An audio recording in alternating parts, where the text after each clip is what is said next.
сайн байна уу? Туул ресторан эндээ кофе шоп дээр энэ талдаа ч гэсэн кофе байна.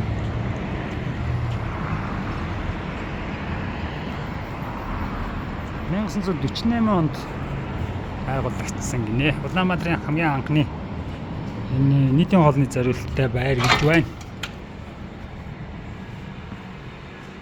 Энэ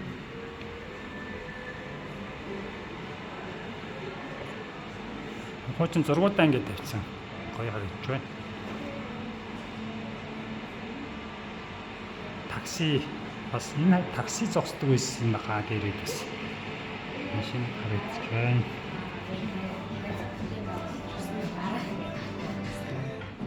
Машинаараа очиж байгаа ороод гардаг гэсэн. Яа машинаараа хүмүүс оож ирж байгаа юм уу? Тийм.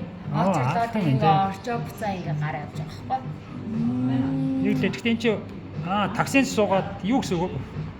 Энэ хүмүүс таксигаар ирээд таксин руу хүлээж ийн гэсэн үг юм уу? Нөгөө таксинууд нь ингээ хүмүүсээ авахгүй тий аваад хүмүүсээ ингээ явж байгаа гэсэн үг байна. Энэ таксины зогсоод танад очдог үстэй тий. Манайд очирлоо тэгээ буцаад ингээ гарч байгаа. За бас болж илээ шүү дээ. Танад яг энэ очирсан гэдэг нь тэр хүмүүс Энд ингээ бөөгнөрцөн манайхаас гарч ирээ ингээ бөөгнөр зогсоод ингээ таксинд басан. За тэгж итгий гоё юм байна. За энэ